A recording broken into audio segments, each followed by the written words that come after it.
अस्सलाम वालेकुम to all of you. मेरा नाम हालार है और आप पाकिस्तान स्टडी विद सालार मोहम्मद देख रहे हैं। पहली वीडियो में जैसे कि मैंने आपको इंट्रो शेयर किया था और मैंने आपको बताया था कि हम इस चैनल के तवसत से पाकिस्तान स्टडीज़ को मल्टी डायमेंशनल अंदाज में डिस्कस करेंगे। हम आपको ये बताने की कोशिश करेंगे कि CSS सिलेबस में पाकिस्तान स्टडीज़ का जो कॉन्सेप्ट है, जो ट्रेंड है, वो किस तरह से होता है और जो है वो वन पेपर टेस्ट में पाकिस्तान अफेयर के जो MCQs हैं वो कैसे सॉल्व होते हैं। तो सबसे पहले हम पाकिस्तान स्टडीज़ को डिस्कस करते हैं कि ये स्टार्ट कहाँ से होती हैं। वैसे तो पाकिस्तान स्टडी प्री पार्टीशन से बहुत पहले इंडस वैली सिविलाइजेशन से हम स्टार्ट करते हैं अगर हम करें, मगर CSS का सिलेबस जो है वो बड़ा कंसाइज है और वो हम जो है स्टार्ट करते हैं वो हम करते हैं evolution and growth of Islamic society in subcontinent. This is the first and foremost topic that we are going to discuss in this lecture कि हम evolution and growth of Islamic society discuss करेंगे, क्योंकि Pakistan was created in the name of Islam. So before going to discuss from where Pakistan came into being and how it came into being and how can we trace the origin of the Pakistan, but before going to discuss that, let me tell you the evolution and growth of Islamic society in subcontinent, that from where Muslims came, how Islamic society came into being, how they grew and became the dominant force of the subcontinent for more than 300 years. तो ये जो सबसे बड़ा comprehensive topic है हमारा evolution and growth of Islamic society in subcontinent, ये बुनियादी तौर पर 4 चीज़ों पर मुनहसर है। ये जो 4 बेसिक फंडामेंटल्स हैं जिनके तहत हम evolution and growth of Islamic society in subcontinent को डिस्कस करेंगे, उनको हम बड़ी डिटेल में वन बाय वन शेयर करेंगे। मैं आपको बताता चलूँ, सबसे पहले role of Arab traders. Number first is role of Arab traders, यानी अरब व्यापारी जो थे उनका क्या किरदार था इस्लाम को सबकॉन्टिनेंट में फैलाने के लिए। क्योंकि देखें, we are located in South Asia and Islam was spread in the Arabian Peninsula. It is a part of lower Middle East. So it's very important to connect that the region of Arabian Peninsula to the South Asia, that from where Muslims came, how they came, and which route they opted to become the conquerors of the subcontinent. So we have divided this topic into the 4 basic fundamental subtopics, including the role of Arab traders. Number 2 is the conquest of Sindh. This is very comprehensive and important topic. Had there been no conquest of Sindh, there would have been no Pakistan. So सबसे पहले जो topic है वो है role of Arab traders, अरब व्यापारियों का किरदार। उसके बाद सिंध की फतह जो मोहम्मद बिन कासिम ने 712 में की।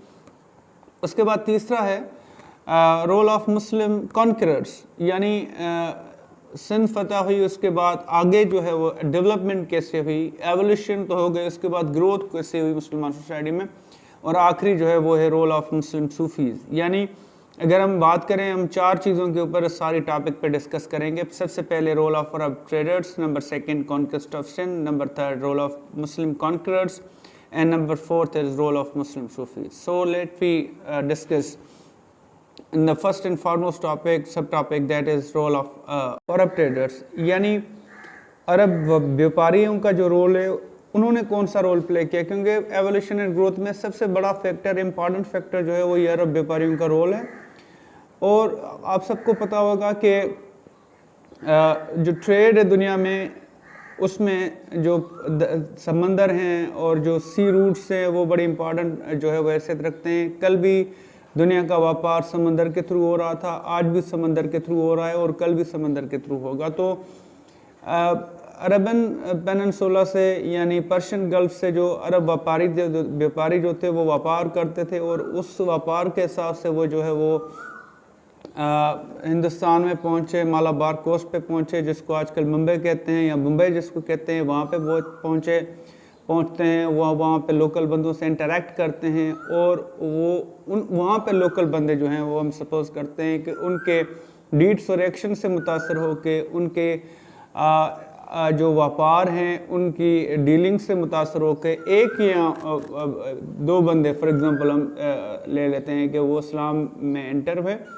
तो वहाँ से इस्लाम की जो है वो एवोल्यूशन स्टार्ट हुई है। जिन्ना साहब ने कहा था कि Pakistan was created when first Muslim or the first Indian entered into the fold of Islam at the Malabar coast, and Pakistan was created. So we are tracing back Pakistan from that particular event के अरब व्यापारी यहाँ पे आते हैं, मुसलमान एक या दो बंदे मुसलमान होते हैं, वहाँ से हमारी जो है एवोल्यूशन की स्टार्ट होती है। ऐसा ऐसा जो है with the passage of the time ये सिलसिला बढ़ता रहता है। तो हम इस बात को कतई तौर पर इग्नोर नहीं कर सकते कि अरब व्यापारियों का जो रोल है वो इस्लाम की सब कॉन्टिनेंट में लाने के लिए, इस्लाम को सब कॉन्टिनेंट में एवॉल्व करने के लिए बुनियादी जो है वो रोल उनका है।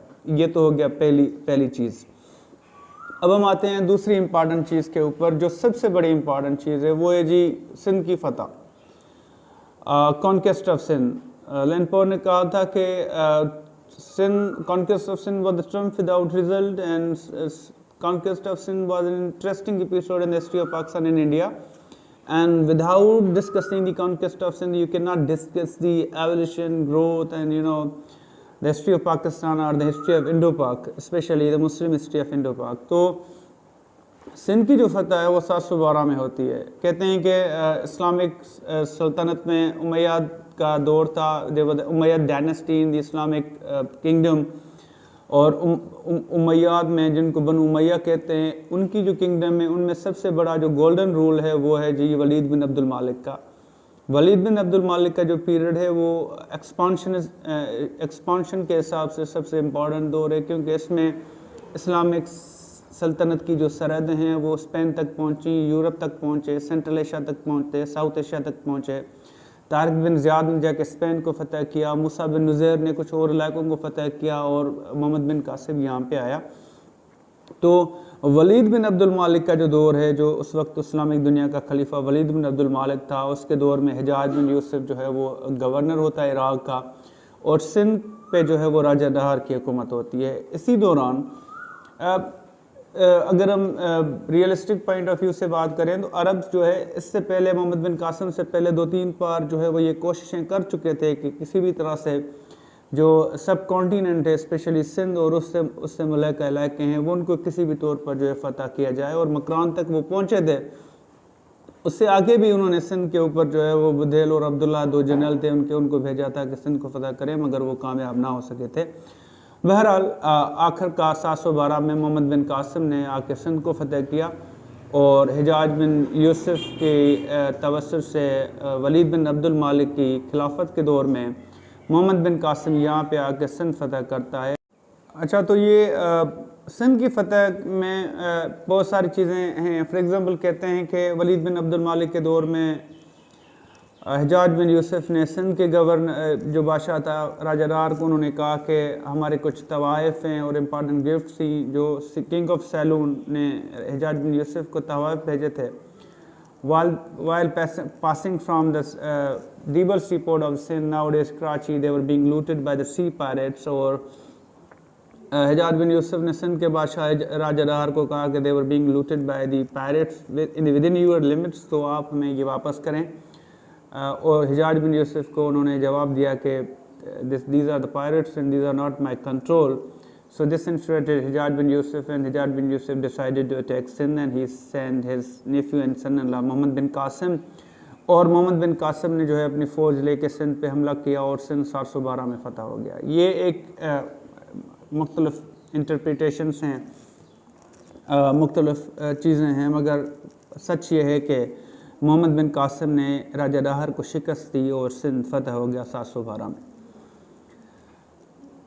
सिंध की फ़तह से पहले यानी एक दो मुसलमान हुए होंगे, 100 बंदे मुसलमान हुए होंगे, मगर एक सोसाइटी जो है वो एवॉल्व नहीं हुई थी सब कॉन्टिनेंट में, एक इस्लामिक सोसाइटी नहीं बन सकी थी।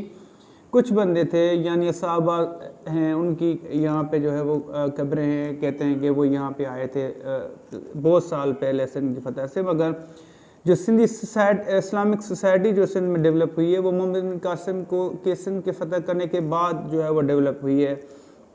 Muslims entered into the Sindh as imperials, as a conquerors, and जो है वहाँ पे मसाजिद बनी, और thousands of the people enter into the fold of इस्लाम। उसकी बहुत सारी वजूहत हैं। एक तो रियासत जो है वो आपकी मुसलमान हुई, आपके हुक्मरान मुसलमान हुए और मुसलमानों को जो है वो एक्नॉलेजमेंट होने लगी, मुसलमानों को मुसलमान जो हुकूमत थी वो मुसलमानों की थी, मसाजिद बनने लगी।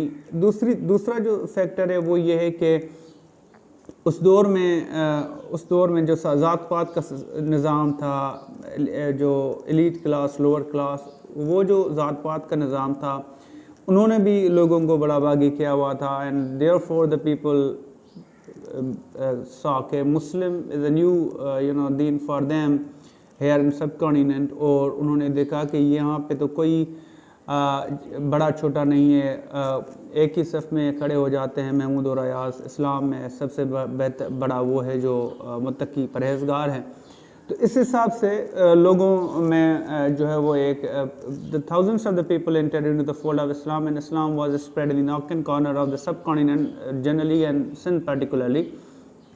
और तकरीबन सिंध के ऊपर अरबों ने तकरीबन 282 ईयर्स, अप्रोक्सीमेटली 300 ईयर्स जो है वो अरबों ने सिंध के ऊपर हुकूमत की है। मोहम्मद बिन कासिम के बाद जो है वो दूसरा गवर्नर आता है और कंटिन्यूसली ये सिलसिला चलता रहता है। और इन 300 साल में जो इस्लामिक सोसाइटी बनी है, मुस्लिम सोसाइटी बनी है, वो जो बाहर से अरब आए और लोकल जो सिंधी मुसलमान थे उनमें इंटर मैरिजेज हुई हैं, मिक्सचर हुआ है सोसाइटी का और आखिरकार मिक्सअप हो गई हैं। और उसके बाद जब अरब जो है वो यहाँ से मिक्स हो गए हैं और अरबों का जो रूल ख़त्म होता है तो वहाँ से फिर जो है वो लोकल सिंधी मुसलमानों का जो है वो रोल यहाँ पे सिस्टम शुरू होता है, वो हुक्मरानी करते हैं सिंध के ऊपर। मगर फिर भी इस्लामिक सोसाइटी जो है वो कंटिन्यूसली इवाल्व होती है 712 से लेकर कंटिन्यूसली। फिर जो है वो सुमरा डायनेस्टी आती है सिंध के ऊपर, वो सुन्नी मुसलमान थे। समा डायनेस्टी आती है, उसके बाद जो है वो कल्होड़ा डायनेस्टी आती है, फिर अरगून, तुर्खान और मुग़ल आते हैं। फिर जो है वो टालपुर डायनेस्टी आती है और उसके बाद 1843 में जब तक अंग्रेज़ नहीं आ जाते तब तक जो है वो इस्लामिक सोसाइटी सिंध में रहती है। तो जब हम evolution and growth of Islamic society in subcontinent की बात करते हैं तो पहला role of Arab traders minor role है, यानी वो शुरुआत है। मगर जो सबसे डिसाइसिव और कॉम्प्रिहेंसिव रोल है वो सिंध की फ़तह ने जो है वो किया था। और सिंध की फ़तह के बाद तकरीबन सिंध तक, स्पेशली अब टू मुल्तान तक जो है वो मुसलमान हुकूमत रही, मगर मुल्तान से ऊपर जो है वो सिलसिला चल नहीं सका और यहाँ तक रुका।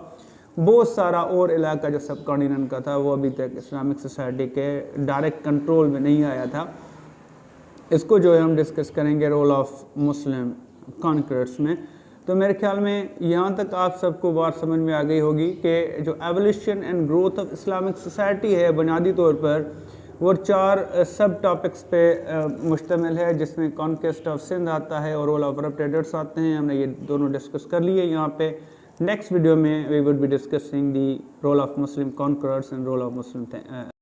अच्छा, तो ये सिंध की फ़तह में बहुत सारी चीज़ें हैं। फॉर एग्ज़ाम्पल कहते हैं कि वलीद बिन अब्दुल मालिक के दौर में हिजाज बिन यूसुफ ने सिंध के गवर्नर जो बादशाह था राजा दार को उन्होंने कहा कि हमारे कुछ तवाइफ हैं और इम्पॉर्टेंट गिफ्ट्स थी जो किंग ऑफ सैलून ने हिजाज बिन यूसुफ को तवाइफ भेजे थे। While passing from the Dibal seaport of Sindh, nowadays Karachi, they were being looted by the sea pirates। और हिजाज बिन यूसुफ ने सिंध के बादशाह राजा दार को कहा कि they were being looted by the pirates within your limits, तो आप हमें ये वापस करें। और हिजाज बिन यूसुफ को उन्होंने जवाब दिया कि these are the pirates and these are not my control। So this infuriated Hijaz bin Yusuf, and Hijaz bin Yusuf decided to attack Sindh, and he sent his nephew and son-in-law Mohammad बिन कासिम। और मोहम्मद बिन कासिम ने जो है अपनी फ़ौज लेके सिंध पे हमला किया और सिंध 712 में फ़तह हो गया। ये एक मुख्तलिफ इंटरप्रिटेशंस हैं, मुख्तलिफ चीज़ें हैं, मगर सच ये है कि मोहम्मद बिन कासिम ने राजा दाहर को शिकस्त दी और सिंध फ़तह हो गया 712 में।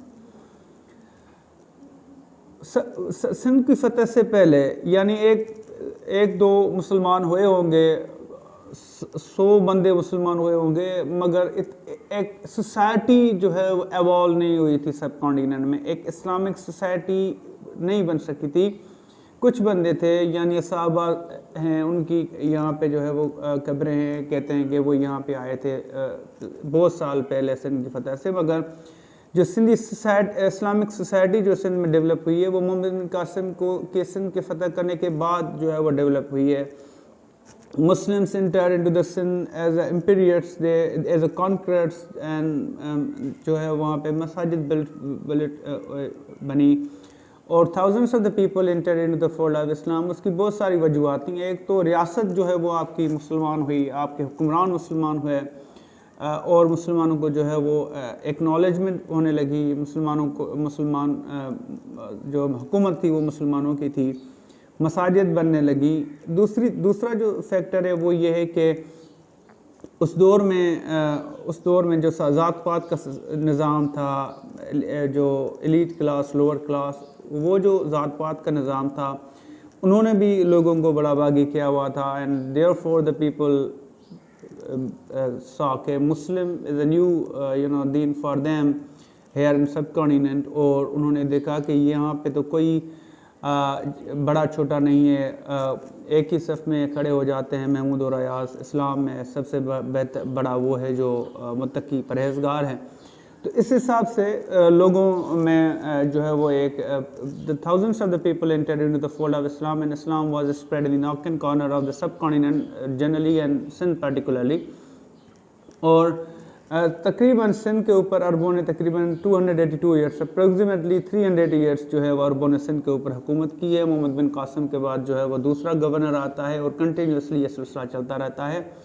और इन 300 साल में जो इस्लामिक सोसाइटी बनी है, मुस्लिम सोसाइटी बनी है, वो जो बाहर से अरब आए और लोकल जो सिंधी मुसलमान थे उनमें इंटर मैरिजेज हुई हैं, मिक्सचर हुआ है सोसाइटी का और आखिरकार मिक्सअप हो गई हैं। और उसके बाद जब अरब जो है वो यहाँ से मिक्स हो गए हैं और अरबों का जो रूल ख़त्म होता है, तो वहाँ से फिर जो है वो लोकल सिंधी मुसलमानों का जो है वो रोल यहाँ पे सिस्टम शुरू होता है। वो हुक्मरानी करते हैं सिंध के ऊपर। मगर फिर भी इस्लामिक सोसाइटी जो है वो कंटिन्यूसली इवाल्व होती है 712 से लेकर कंटिन्यूसली। फिर जो है वो सुमरा डायनेस्टी आती है सिंध के ऊपर, वो सुन्नी मुसलमान थे। समा डायनेस्टी आती है, उसके बाद जो है वो कल्होड़ा डायनेस्टी आती है, फिर अरगून, तुर्खान और मुग़ल आते हैं। फिर जो है वो टालपुर डायनेस्टी आती है और उसके बाद 1843 में जब तक अंग्रेज़ नहीं आ जाते तब तक जो है वो इस्लामिक सोसाइटी सिंध में रहती है। तो जब हम evolution and growth of Islamic society in subcontinent की बात करते हैं तो पहला role of Arab traders minor role है, यानी वो शुरुआत है। मगर जो सबसे डिसाइसिव और कॉम्प्रिहेंसिव रोल है वो सिंध की फ़तह ने जो है वो किया था। और सिंध की फ़तह के बाद तकरीबन सिंध तक, स्पेशली अप टू मुल्तान तक जो है वो मुसलमान हुकूमत रही, मगर मुल्तान से ऊपर जो है वो सिलसिला चल नहीं सका और यहाँ तक रुका। बहुत सारा और इलाका जो सब कॉन्टिनेंट का था वो अभी तक इस्लामिक सोसाइटी के डायरेक्ट कंट्रोल में नहीं आया था। इसको जो है हम डिस्कस करेंगे रोल ऑफ मुस्लिम कॉन्करर्स में।